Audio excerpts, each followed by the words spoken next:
Всем привет, меня зовут Тимур, и я являюсь тренером по математике Республиканского образовательного центра АИ+. Давайте разберем несколько заданий предыдущего среза. Итак, второе задание. У нас в книге цифр для нумерации потратили 315. Необходимо найти количество страниц. Так, давайте составим таблицу. Разряд, количество страниц и количество цифр. Возьмем однозначные номера. Нумеруются у нас они с 1 до 9, то есть их 9 штук. При этом для каждого такого номера необходимо по одной цифре, значит, в общем цифр будет 9. Далее, двухзначные номера. Для нумерации двухзначного номера используют числа от 10 до 99, то есть получается 90 таких страниц. Для каждой страницы уходит по 2 цифры. Следовательно, количество цифр будет 2 умножить на 90. Это 180. Далее у нас останется определенное количество цифр. Давайте найдем, которое осталось. Итак, мы должны от 315 отнять израсходованные для нумерации двухзначных 180 и отнять 9 также. Получается 315 минус 180 это будет 135 и минус 9 получается 126. Итак, у нас идут трехзначные номера, цифр будет 126, а значит страниц будет 126 поделить на 3. Это будет 42, то есть 42 трехзначных страниц. Общее количество страниц будет равно 9 плюс 90 и плюс 42. Это будет 141. То есть в такой книге у нас будет 141 страница. Далее, седьмая задача. Страниц в книге 150, количество цифр неизвестно. Необходимо найти. Составляем такую же таблицу. Итак, однозначные номера идут также с 1 до 9. Значит, страниц таких будет 9 штук. Цифр также 9. Далее идут двухзначные номера. Двухзначных номеров 90 штук, 2 умножить на 90 это 180. И в итоге остается количество страниц, которое уйдет для уже нумерования трехзначных номеров. А это 150 минус 90 и минус 9 равно 51. Ну и найдем количество цифр. Для этого 51 умножаем на 3, получается 153. Для однозначных номеров израсходовали 9 цифр, для двухзначных 180 и 153 цифр для трехзначных номеров. Найдем общее количество. То есть складываем 9 плюс 180 и плюс 153. Получается 342 цифры. Восьмая задача. В общем, в книге 64 страницы. Сколько страниц должен прочитать ученик, чтобы количество прочитанных было в 3 раза больше, чем оставшихся? Давайте количество оставшихся страниц обозначим за x. Тогда прочитать ему нужно, соответственно, 3х. В общем, у нас получается 4х страниц, которое равно 64. А значит, х равно 64 поделить на 4. Х равно получается 16. Но 16 это х, а х это у нас количество страниц, которые должны остаться. Нам нужно найти количество страниц, которые необходимо прочитать. Поэтому мы 3 умножаем на 16, получаем 48. Это и есть ответ. Девятая задача. Из журнала выпало несколько страниц. На первой странице имеется номер 18, на последней 48. Необходимо найти количество страниц в данном журнале. Итак, до 18 страницы у нас было 17 страниц. Соответственно, после 48 также должно быть 17. 48 плюс 17 равно 65. То есть страниц в журнале было 65. Десятая задача. В ряд записаны натуральные числа от 1 до 1000. Нам необходимо найти, какая цифра находится на тысячном месте. Итак, давайте сначала рассмотрим числа от 1 до 9, то есть однозначно. Их у нас 9 штук, каждая занимает по одному месту. В общем, мест, которые они заняли, равно 9. Давайте посчитаем количество оставшихся мест. 1000 минус 9 равно 991. Далее берем двухзначные. От 10 до 99. Таких чисел у нас 90 штук. Каждая занимает по 2 места. В общем, они занимают 180 мест. Найдем количество оставшихся. 991 минус 180 равно 811. Далее давайте посчитаем, сколько необходимо мест для уже трехзначных чисел. Это будет от 100 до 999. Таких чисел у нас 900. Каждая занимает по 3 места. В итоге места не займут 2700. Но у нас-то осталось всего 811 мест. Следовательно, у нас цифра находится где-то в трехзначном числе. Давайте 811 поделим на 3, чтобы узнать какое-то число. 811 делим на 3, получаем 270 и остаток 1. Мы начинаем отсчет, поскольку с 100, далее идет 101 и так далее. А теперь давайте найдем 270 трехзначное число. Итак, у нас первое число идет 100, второе будет идти 101, третье это будет 102. Обратите внимание, что само число на 99 больше, чем его номер. значит 270 число будет равно 369. То есть 270 плюс 99 – 369. Далее у нас ведь еще остаток 1, то есть нас интересует еще одна цифра, которая идет после девятки. Эта цифра находится в разряде сотен числа 370. И она как раз таки находится на тысячном месте. А теперь давайте рассмотрим несколько задач с предыдущей домашней работы. Итак, вторая задача. У нас для нумерации страниц потребовалось 313 цифр. Нумерация шла от третьей страницы и до конца. Необходимо найти количество страниц. Итак, используем нашу табличку. Итак, мы начнем с однозначных номеров. Мы нумеруем с 3 по 9.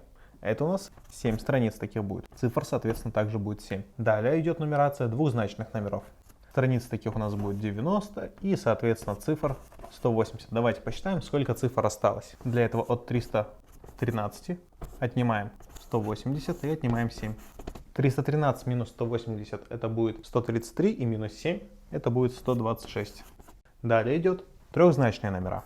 Цифр осталось у нас 126 и, собственно, найдем количество трехзначных номеров для страниц. Итак, 126 делим на 3, получается 42. Общее количество пронумерованных страниц будет равно 42 плюс 90 плюс 7.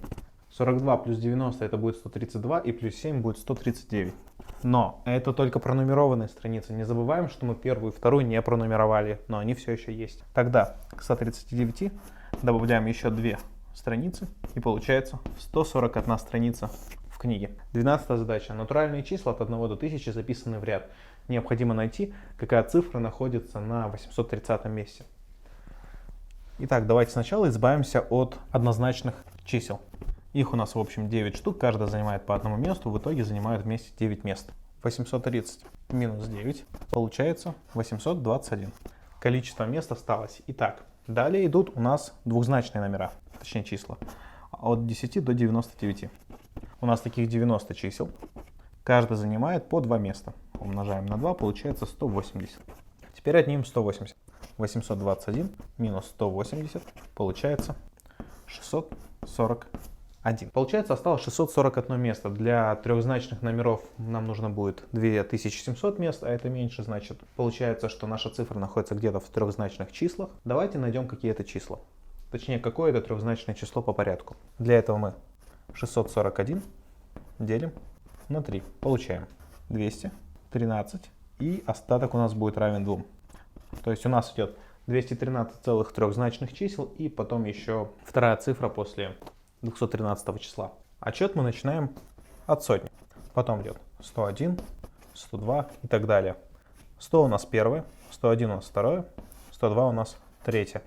Причем само число больше, чем его порядок на 99. Соответственно, 213 число будет являться 213 плюс 99. Это 312. То есть у нас идет 312, потом 313. Это у нас получается 213 трехзначное число.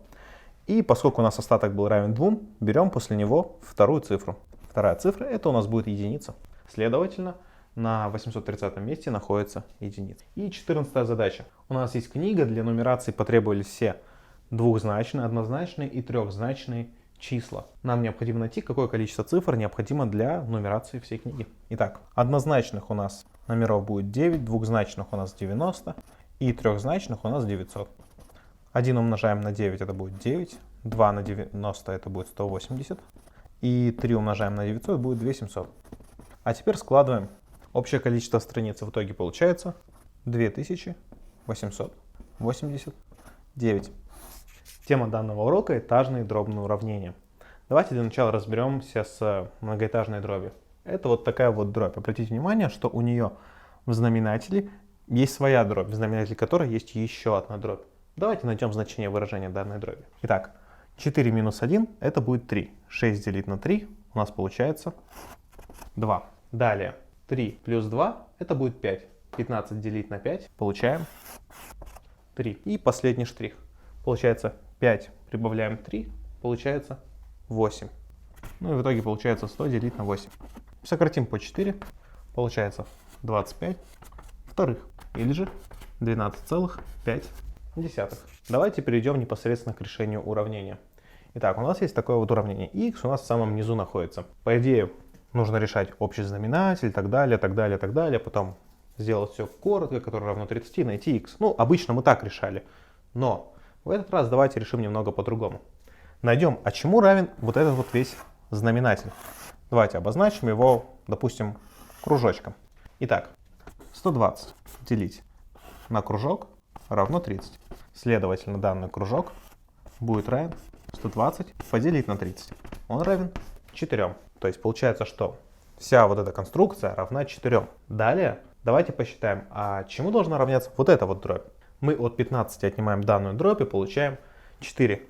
Ну, отсюда вполне очевидно, что вся данная дробь должна, по идее, равняться 11. Далее мы 66 делим на что-то и получаем 11. Ну, по идее, также можем через кружок обозначить либо x, либо y. Ну, или же просто, чтобы получить 11, нам нужно 66 поделить на 6. То есть все, что я обозначил оранжевым овалом, равно 6. Ну, аналогично, значит, вот эта часть будет равна 2, так как у нас 4 плюс 2 будет как раз таки 6. Давайте мы ее отдельно перепишем уже. Получается 30 делить на... И такую запись получили. Уже запись более короткая и более простая, соответственно, и решать ее будет проще. Итак, 30 мы разделить должны на такое число, чтобы получилось 2. Это число будет равно 30 делить на 2, то есть 15. Ну, соответственно, значится, вот эта дробь должна равняться 8, чтобы у нас 7 плюс 8 получалось 15. Ну и последний штрих остался. 15 минус х у нас должно равняться 7, чтобы 56 поделив на 7 мы получили 8. Ну а значит х равен 15 минус 7, ну или же 8. Мы решили наше уравнение. Далее в качестве проверки можно просто вместо х подставить 8, тогда получается 15 минус 8 это 7, 56 делить на 7 это будет 8, 8 плюс 7 это получается 15, 30 делить на 15 получается 2, 2 плюс 4 это будет 6, 66 делить на 6 это 11, ну и так далее. 15 минус 11 это будет 4, ну и 120 делить на 4, в итоге получаем 30. Все, как видите, сходится. Итак, второе уравнение и более крупное. Давайте решим его теперь. Смотрите, мы должны от 16 отнять такое число, чтобы получилось 9. Значит, это такое число должно равняться 7. Далее, мы некоторое число делим на 3, получаем 7. Значит, это число должно логично равняться 21. И давайте сразу. От 26 отнимаем другое число, которое будет равняться 21. Это значит, число должно быть равно 5. Далее. Числитель делим на знаменатель, получаем 5. Следовательно, числитель должен быть равен 100. Ну, то есть 100 делить на 20, это 5 как раз таки. Далее. От 500 отнимается некоторое число, получается 100. Значит, это некоторое число равняется, соответственно, 400. Это вот эта вот штука. Давайте для дальнейшего удобства, чтобы не создавать нагромождений, перепишем. 1630 минус 2х плюс 42 в числителе и 3 в знаменателе. И не забываем, что у нас еще четверка в общем знаменателе. Это все равно 400. Далее, это означает, что числитель у нас должен быть равен 1600. Вот это вот вся часть. Причем 1600 мы получаем с помощью вычитания от 1630 вот этой дроби. Значит, эта дробь будет равна 30, соответственно. Ну и далее находим 2х плюс 42. Если 2х плюс 42 поделить на 3, получится 30. Значит, данная запись равна 90. Отсюда 2х равно 48, соответственно. А значит, х равно 24. А теперь попробуйте выполнить несколько заданий, которые сейчас появятся, самостоятельно. Итак, первое задание. Нам 15 необходимо поделить на знаменатель, чтобы получилась тройка. Знаменатель тогда должен равен, соответственно, быть 5, так как 15 делить на 5 будет 3. Далее, значит, вот эта дробь должна равняться, соответственно, единице. Так, чтобы 4 плюс 1 получалось 5. Далее, знаменатель уже вот этой вот дроби должен быть равен 4, чтобы 4 поделить на 4 было 1. А значит, вот эта малая дробь должна равняться единице, так как 1 плюс 3 как раз таки будет 4. Далее, давайте это перепишем. Отсюда получается 2х плюс 1 должно равняться 3, а значит х, соответственно, будет равен единице.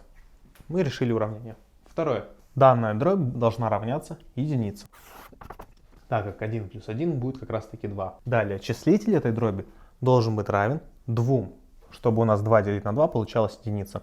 А значит, сама вот эта вот дробь равна единице, чтобы 1 плюс 1 было как раз таки 2. Давайте перепишем вот это вот уже полученное выражение. 1 плюс х пополам, все пополам, равно единице. Чтобы у нас получалась единица, числитель должен равен быть 2. А значит, вот эта вот малая дробь должна равняться единице. У нас получается х делить на 2 равно 1, значит х равен, соответственно, 2. И третье задание, завершающее. Вся наша дробь плюс 17 получается 25. Значит, вся эта дробь должна равняться 8, соответственно, так как 8 плюс 17 будет 25. Далее мы числитель делим на 5, получаем 8, значит числитель должен быть равен 40. А значит, вот эта вот малая дробь должна равняться 15, так как 15 плюс 25 у нас получается как раз таки 40. Давайте перепишем. Х минус 14 делить на 5 равно 15. Отсюда получается, что х минус 14 должно равняться 15 умножить на 5. Это будет 75. А значит, х равен 75 плюс 14, или же 89. И это наш ответ. На этом наш урок подошел к концу. Не забывайте выполнять домашние задания. Всем удачи, всем пока.